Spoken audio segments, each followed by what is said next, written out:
வணக்கம். மற்றொரு நலம் நிகழ்ச்சியில் சந்திக்கின்றோம். இன்றைய நிகழ்ச்சியிலே நாங்கள் சுகாதார அறிவு சம்பந்தப்பட்ட இந்த நிகழ்ச்சியிலே இன்றைய கலந்துரையாடலை சந்திப்பதற்கு டாக்டர் குருசாமி சுஜாகன் அவர்கள் வந்திருக்கிறார்கள். மகப்பேற்று மற்றும் பெண்ணோயல் மருத்துவ நிபுணர் அவர்கள். வணக்கம் டாக்டர். வணக்கம்.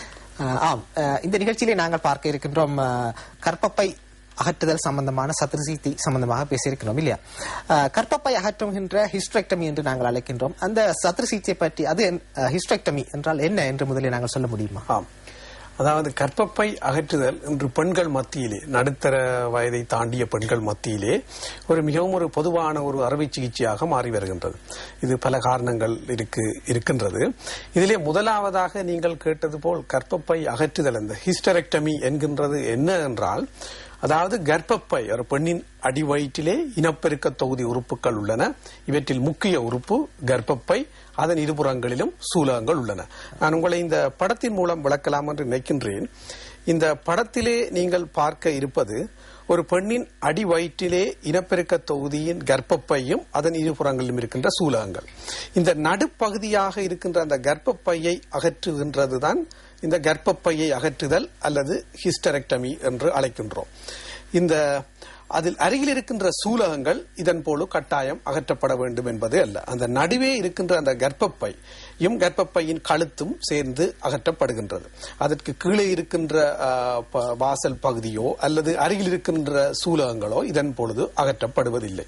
இதைத்தான் கர்ப்பப்பை அகற்றுதல் என்று நாம் கூறுகின்றோம். இப்பொழுது மருத்துவர்கள் நாங்கள் அழைக்கின்றோம் ஹிஸ்டரெக்டமி என்று தான் அதை அழைக்கின்றோம். பொதுமக்கள் பாஷையிலே அவர்கள் ஒருவேளை கர்ப்பப்பை என்று அவர்கள் தமிழில் அழைக்கக்கூடும், அல்லது ஆங்கிலத்திலே பேசுகின்றவர்கள் வூம் எடுக்கின்றது என்று அவர்கள் பேசிக் கொள்வார்கள்.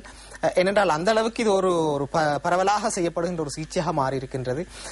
பெண் நோயியலை பொறுத்தவரையிலே ஒரு முக்கியமான ஒரு சத்திர சிகிச்சையாகவும் இருக்கின்றது. ஆகவே இந்த ஹிஸ்டரெக்டமி அல்லது கர்ப்பப்பையை அகற்றுகின்ற சிகிச்சை எந்தெந்த மருத்துவ காரணங்களுக்காக நாங்கள் செய்கின்றோம் என்பதை கொஞ்சம் சொல்ல முடியுமா?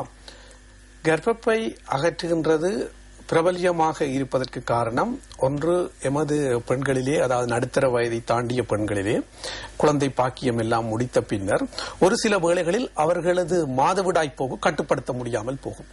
அந்த மாதவிடாய் அதிக அளவு போகின்றது. அதாவது அவர்களது சாதாரண அன்றாட வாழ்க்கைகளை மேற்கொள்ள முடியாத அளவுக்கு மாதவிடாய்கள் அதிக அளவு போகின்றது. இதன் போது முதலாவது சிகிச்சையாக வேறு பல மருந்துகள், சில சிகிச்சைகளை வழங்குகின்றோம். இதற்கு அடுத்தபடியான சிகிச்சைகள் வெளிநாடுகளிலே சில லூப்புகள் போன்ற சில குச்சிகள் போன்றவை, ஹோமோன்களை விநியோகிக்கின்ற குச்சிகள் அல்லது கர்ப்பப்பையின் உள் இளியங்களை மட்டும் அகற்றுதல் போன்ற சிகிச்சைகள் இதற்கு பதில் சிகிச்சையாக அவர்கள், அதாவது கர்ப்பப்பையை அகற்றுகின்ற சிகிச்சைக்கு பதிலாக பல முறைகளும் இருக்கின்றன. இவைகளை பற்றி நாங்கள் தொடர்ந்து பேச இருக்கின்றோம். ஒரு செய்தி அறிக்கைக்கு பிறகு நாங்கள் டாக்டருடன் பேசுவோம்.